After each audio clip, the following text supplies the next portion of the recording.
Hello and welcome to Bulimia Sucks Because It Does.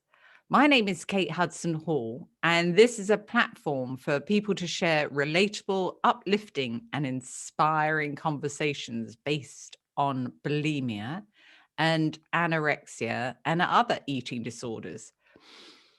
These stories are from people who have suffered or are suffering from an eating disorder. And each episode will include their specific personal stories of where they are now and their difficult journeys and how they've taken those steps forward into recovering from their eating disorder. And we'll also be talking to professionals who work with people with an eating disorder. Now, our fabulous guest today is Laura. Now, Laura Martin is a certified IBS nutrition consultant and founder of Healing to Happy, which is an online holistic gut-brain focused company that helps women suffering from IBS and anxiety to get back to normal eating, to eating normally without that fear, that food fear. So after battling her way through bulimia and anorexia, IBS, hypothyroidism, anxiety, hormonal imbalances, and skin issues, she found herself with an unhealthy relationship with food, but knew that there had to be a better way. So after many failed attempts and lessons learned, she came up with this one method known as the F.R.E.E. method. And F.R.E.E. stands for Foundations, Reprogramming, Exploring, and Evolution. And this put her symptoms into remission without following those restrictive diets or fancy supplement regimes. And yesterday, her nutrition routine now includes pizza without running off to the bathroom. Amazing. So by applying this method using food and lifestyle, radical shifts in consciousness and mindfulness practices and different tools, she's gone on to help hundreds of women around the globe do the same through her online courses. So she'll be telling us about that and how she does one-to-one mentoring as well. So welcome, Laura. It's fantastic to have you here. Thank you for having me. I'm so excited. This is amazing. I'm so pleased. So now let's begin. Now, do you have a funny story for us to begin with? We were chatting before. I was like, there's a lot, but being put on the spot with one, I'm like, I don't know. I know.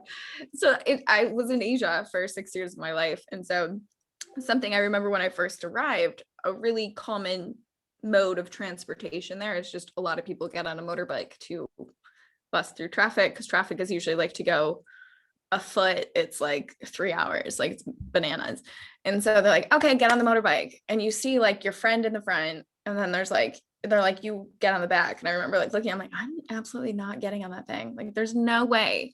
Little did I know, like 3 months later, there I am, side saddle, texting. Like, that's the normal mode of transportation. And so that's something that I always find every time someone goes to Asia, or like Bangkok specifically, it's always those like funny memes of a bunch of people on the back of a motorbike, because they put like families on it. There's like 5 people. You're like, it's definitely not safe. Yeah, I have. I mean, I haven't been there and I'd like to go there, but I have seen that. And you think, really? They've got the little babies and the small children. You're like, oh, gosh, yes. And I wonder what the statistics are. The survival right? statistics. Oh, gosh, I love that.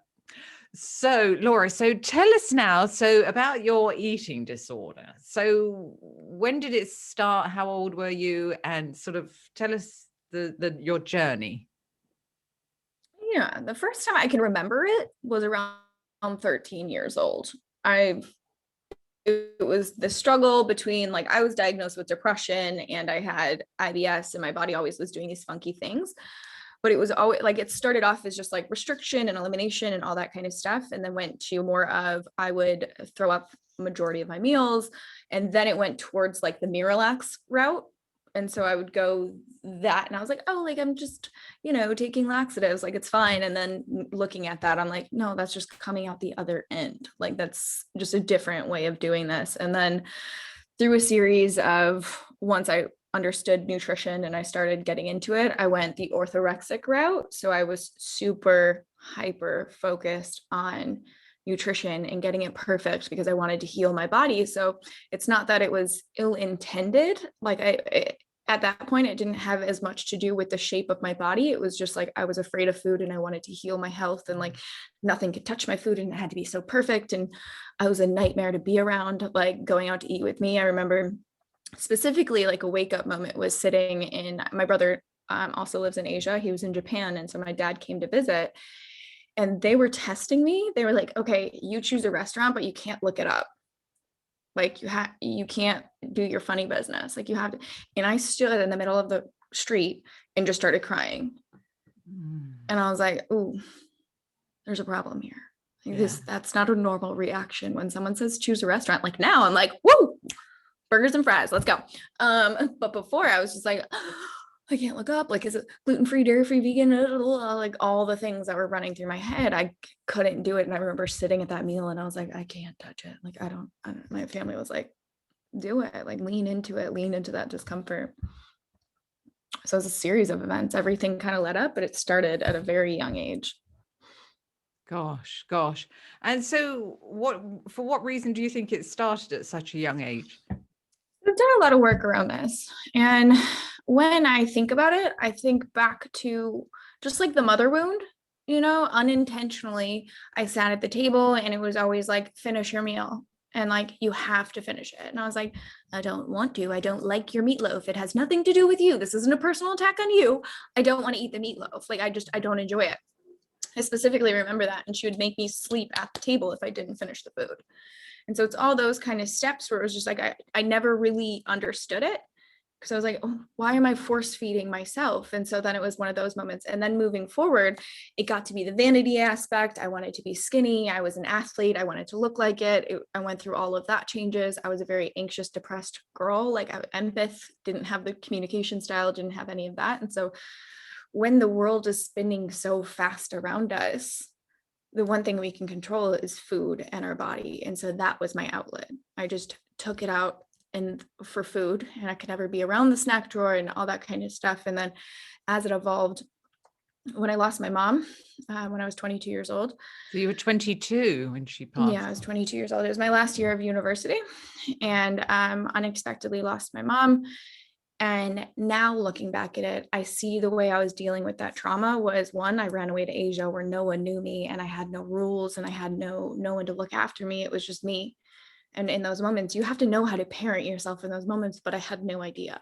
Yeah. And so I took out my trauma on my body, and I was exercising, oh goodness, like 3 times a day. I was hardly eating. I was about 40 pounds that I like less than I am now, and just very tiny. And at the same time, it grew this fear around food because of my IBS and my illnesses and stuff like that. I couldn't look at a plate normally because I just didn't understand. And at that time, I just had done too much trauma to my body, which was actually at the root what was causing all of my symptoms and my hormonal imbalances and my IBS and all that kind of stuff.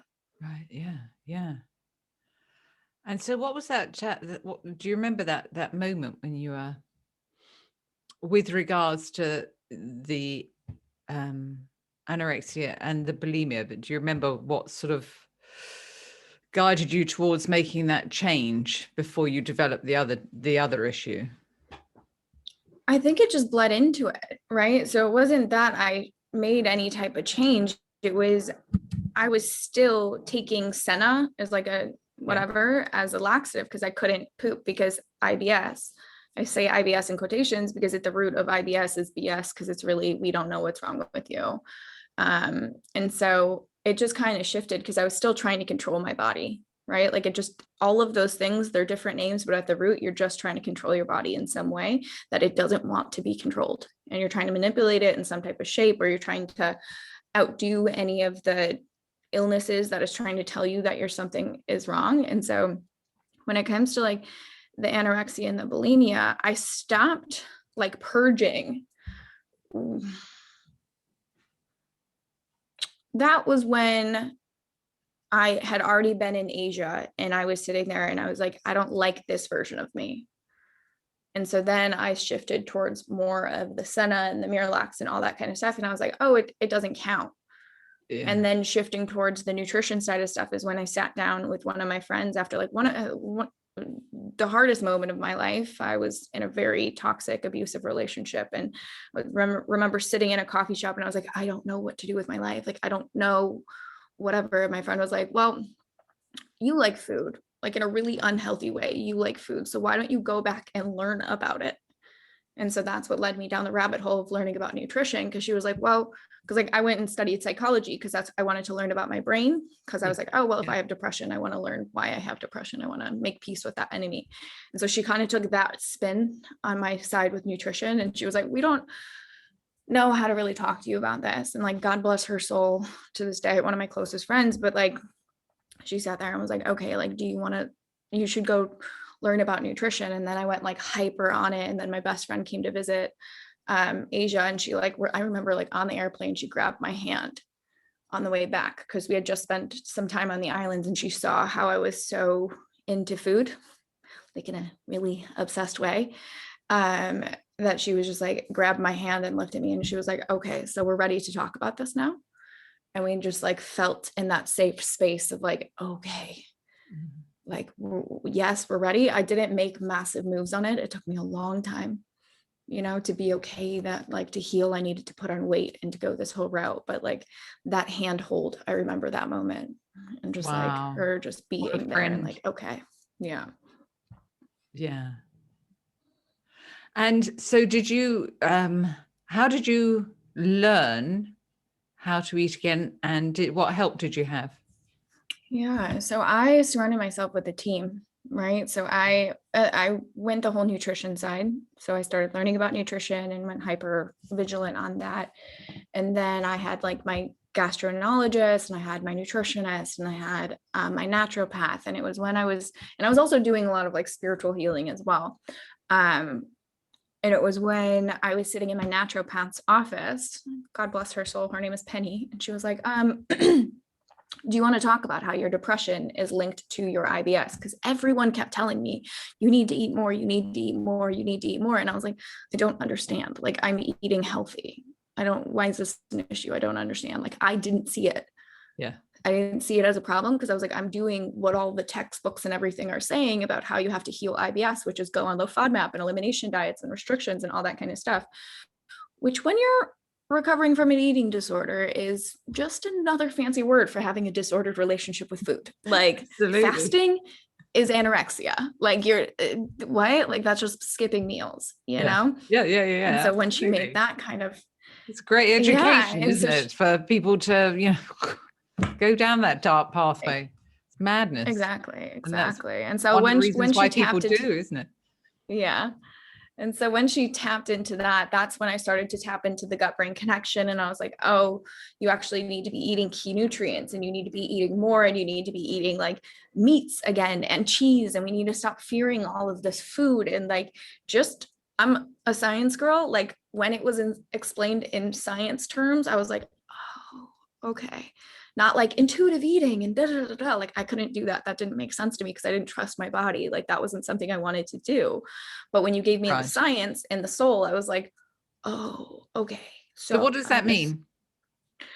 So understanding how our brain, like depression and anxiety and all of that stuff, is housed in our gut. And so like the neurotransmitters and how we need certain omega-3 fatty acids, and we need choline, and we need different B vitamins and different vitamin K, vitamin A, like all these things that I was like, oh, like my body is so stressed out because it's so undernourished that I can't take that in. So I can't heal my brain if I don't do this. And so it was hard, but I had the science to be like, if you don't, you haven't had a period in 5 years. So if you don't, do you want children? If you don't, you're going to be continually fighting yourself because of my depression that I thought was a clinical thing, but really was just inflammation in my body and all these different things. And I was like, okay. And so slowly unraveling that, but it took a really long time, right? Like even as I was moving through this, I remember I was swimming in the ocean with one of my friends, and she was like, I was like at a roadblock with my business. And she was like, well, the reason people aren't resonating is because you can clearly tell you still have a disordered relationship with food. And I was like, poof, what?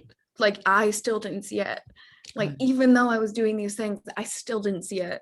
And that's when I started, I was like, okay, so we're going to keep adding more, and we're going to keep doing this, and we're going to keep talking it out because it's uncomfortable. Like it sucks, right? Like when you have to rewire the way you see food and the way, especially when you know the science behind all the food, like you can't look at a plate normally.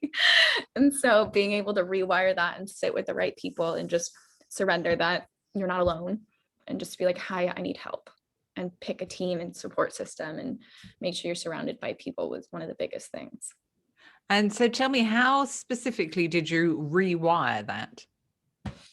Yeah. So with binge eating or restrictive eating, what I learned was more of like the gut brain connection side of when your body thinks it's in famine because you're not feeding it, it's going to not give you the nutrients because the blood flow is going to go to your brain and your survival organs. So it's going to go to your heart, your lungs, your muscles, and not your digestion, because it freaks out because it's like, oh, there's a saber-toothed tiger, or there's a famine, or there's something. So we got to be ready to leave, and we got to be able to have energy. So we're not going to be repairing in the way we need because we're in that fight or flight. Yeah. So and so I looked more into that and started really just getting more key nutrients that I needed. And I saw as I was eating more, my bowels started to do better. My skin started to clear up, because at the time I had this huge rash that took over my entire backside, up my armpits, over my entire face, and we didn't know what it was. And so that started to get less. And then I was eliminating every day. So I was having a bowel movement every day. And so these little things, I was like, okay, so my body is responding. My brain, my cerebral thinking is like, oh my goodness, I'm going to gain weight, But like having that conversation with myself, it's like, but you have your period again. You're eliminating. You're able to hold your emotions. You're not biting everyone's head off anymore. You have to like note down what's working, right? And so seeing that, and then adding in these key nutrients, adding in the foods that I was afraid of, like cheeses or meats or grains, or all the foods that I was like deemed as quote unquote bad for IBS, or bad as gaining weight. I was like, oh, my body is like banging, and I like have a sex drive again, and I'm like ready and in it. And I was like, okay, so I'd rather have that than like a few pounds or any of that stuff. Like I'd rather get rid of this IBS and my symptoms and stuff than, get over the vanity stuff. And like, I don't know, if it's a lot, right? And you have to rewire it. You have to get your body into the state of fight or flight. And when it's in famine or thinks that's happening, it's going to keep surviving. And our brain's innate thing is, we want to look for problem. We want to look for danger. We want to, like, that's just the way it works. And so we can actually pause, eat the right foods at the right time in the right order, give it the right nutrients. It can calm everything down, and then you're able to heal. Wow. And so what happened after you sort of came out the other side, and then you decided to set up your company? So tell us about that side of it. Yeah. So I actually was in it when I set up my company. Oh, okay. Yeah. So, and that was the problem, right? Like I'm helping all these people, but at the root of it, like I can't eat properly. Like I can't, like it was like being a fake, and because in my mind, this is what healthy was. Like you had to eliminate, you had to restrict, that's what I thought healthy was. And then it was in that moment where I was like, what am I doing? Right. And that was about like halfway moments. That was like 2.5 years ago. And I was like, okay. And so just rewiring that framework and being like, actually, we need to eat more. We need to eat more diversity. We need to really expand that. And so that shifted the entire trajectory of my business, because now I'm surrounded by a sisterhood of women that just want to see food normally. and like be able to eat normally. And like last night I went out with my partner and we had like a belated Cinco de Mayo and had like tacos and elote and margaritas and like had a good time, and realizing that there's so much life outside of food, and your body actually, speaking like for irritable bowel syndrome and IBS and anxiety, your body actually thrives when you give it enough food. And that's what's important, right? Like not so much of like having a little like roll or something, but like being able to actually heal your IBS because you're eating the right foods and having more nutrient dense and creating this whole spectrum of nurturing this vagus nervous system that was damaged through an eating disorder. Like that's what happens is you damage the weak gut lining, you damage the stomach acid, you damage the neural pathways that are going on. And so when you could focus the science behind healing all that, you get back to eating normally and you get back to living beyond food. And that's at the root what we all want, right? Absolutely. And having a life and not Exactly. focusing on food all the Exactly. time. And so within the course, so tell us about the course. So you're focusing on a lot about teaching people about the science. Mm-hmm. Yeah. So Gut Recharge is the one where we walk through the F.R.E.E method. And so we first get to the foundations where it doesn't have to do with like food sensitivity kits or these microbiome stuff that everyone's hypervigilant on, because it's just, you don't need a list of red and green foods from someone. Like you need to understand actually what that even means, what an IgE and IgG test actually is, and why that stuff is just trash. Like it doesn't make sense. And so we break through that, and then understanding that this cool little body that we have is made up of trillions of bacteria. And the cool thing about it is majority is housed in our gut. When you struggle with an eating disorder or a restriction or disordered relationship to food because of IBS, that stress and everything is doing so much more damage than what that, I don't know, cheese board is actually going to do, right? Like it's that cheese board. Yeah, sure, it might cause a tiny little flare up, but that food hangover that you have when you can't stop thinking about it for a really long time, that's way more damaging. Yeah. And so I walk people through how cool it is that this bacteria, these trillions of bacteria, can be reprogrammed. Just like in Pac-Man, where he like comes over and he's like eating and he like eats the little gems.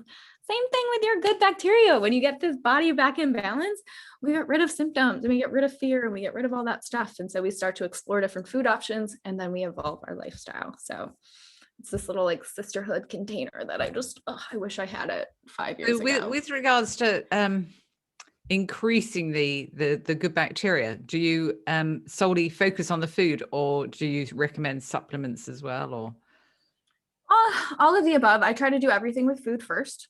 Yeah. Food first. And then supplements are just as they are. It's to supplement something. It's not to mask anything else. So we start with food, we start with the lifestyle practices, and then we supplement where needed. Right. So depending on obviously on the individual and what you feel they need. Correct. That's amazing. I love it.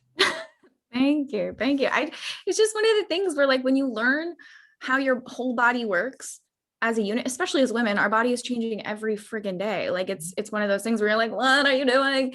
And then after like being so afraid of it for so many years, now you know, not because of some test or because of some white lab coat or because of something like that. It's you actually know what's going on. So every evolution and every chapter that you have, there's no more fear, there's no more restriction, there's no more like, what are you doing? It's like, oh yeah, I get why you're doing that. Like it's one of those things where you get your power back. Yeah. Wow. And so how does the course work then? How do you teach it? Yeah. So right now we are doing live coaching in it because I wanted to, especially right now where everything is very automated and funneled and like this whole thing, I wanted it to be like a sisterhood and something where you like feel at home.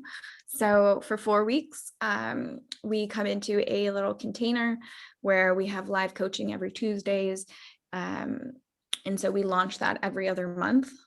Based on whenever it is. I think we are moving it in July up to 6 weeks just because we need a little bit more time in there. And then you guys get access to it for a year. So you can always come back to the modules and learn about it. You have the downloadables for life, and there's the sisterhood, so you can connect with other women that are going through it. So you can really lean into that. And then I'm in there for that 4 weeks so that we can create magic in our soul. Amazing. And so remind us what it's called again.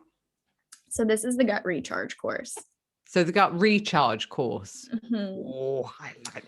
And where can people go to find out more about it? Yeah, so come hang out over on Instagram. That's where I'm most active. That is Laura Martin _H2H, or just healingtohappy.com/Instagram. Easier way. And in there, in my bio, is just literally like it has like step 1, step 2, step 3, step 4, and everything that I have, from masterclasses to courses to trainings to ebooks, all the kind of good stuff. Yeah, great. We'll post the link below as well so people can find that. Yes. And so, and you're also doing personal one-to-one as well, aren't you? Yep. So that's an 8-week container where people can come in, and it's more of like a mentorship. So we tap more into your personal health history. We do a full dive, a full panel, all that kind of stuff, go through all your medical history and really create a personalized plan just for that person. And also like the other stuff where it's like your personal life, how we're going to fill all the arenas of health, because it's not just food. Yeah, absolutely. Absolutely. So what advice would you give somebody that is thinking about taking that first step onto their pathway to recovery? What advice would you give somebody, Laura? One of the big things I always say is we can't be at war with our body and win. It just doesn't work when we're trying to manipulate it or shut it down or silence it or whatever it is. It's always going to be a losing battle. There's no, oh, when I hit X, I'll get Y. That's not how that works. You can only honestly love yourself through stuff and sit there when you give yourself permission, being like, oh, whatever it is, it's like, this is trying to show me something. This is moving through this. And so when you can sit there and be like, okay, I wave my white flag. I'm done with this war. I surrender. I'm going to go get the proper help that I need. As hard as that is, like, it's hard. It's one of those vulnerable moments where it's just like, oh my goodness, I have to admit fault. Like I have to take responsibility for my side of the street. And that's when the magic starts to unfold, though. As scary as that moment is, that's when it all starts to shift. And what does magic mean? Life. That's when you get your life back. That's when life begins. Mm-hmm. Yeah. Yeah, I like that. That's very good. Oh, amazing. Oh, Laura, thank you so much for joining us and sharing your personal story, and then telling us about how incredible your course is. Well, thank you for having me. I love connecting with like-minded women in this space, especially because it is something where when you're in it, you think you're the only one. Yes. And then all of a sudden you hear something and you're like, ooh, I got people. Like, and you start to resonate more and you lean in and you kind of that community source. So thank you for what you're doing and creating this platform and sharing people's journeys. Yeah. I think, everybody that I speak to has had some sort of eating disorder, and there is that underlying connection, I think, between all of us, because we fully understand how difficult it is when you're in the depths of it. And, and that's why, I set up the podcast, because I want to be able to reach out and give people as much information as possible for them to be able to, to reach in and think, well, okay, that might work for me. Let me give that a go, or maybe not, or whatever it may be. But just have the options to, and hearing other people's stories and knowing that there is, that it is possible to overcome, because you don't think that at the time, do you? Exactly. Yeah. Oh, okay, Laura, thank you so much. Thank you. This has been fun. This has been great. So that's all for today's episode of Bulimia Sucks. And thank you for joining Laura and I. And join us again on the next episode of Bulimia Sucks. And make sure you subscribe to the podcast on Apple iTunes so you never miss an episode. Plus, if you haven't heard about it, check out my book, Bulimia Sucks, on Amazon to learn many different techniques to help you to begin to break through your painful bulimic behaviors. And I'll soon be releasing Bulimia Sucks personal food journal to help to support people in their recovery journey, which is, it should be on Amazon by next week. And so before we go, let us know what you think of the show and share your love for this podcast by leaving us a review on Apple Podcasts or Stitcher or Buzzsprout. And come and join us on the Facebook group and say hi, because it would be great to see you there. So thanks for listening, and I'll see you in the next episode.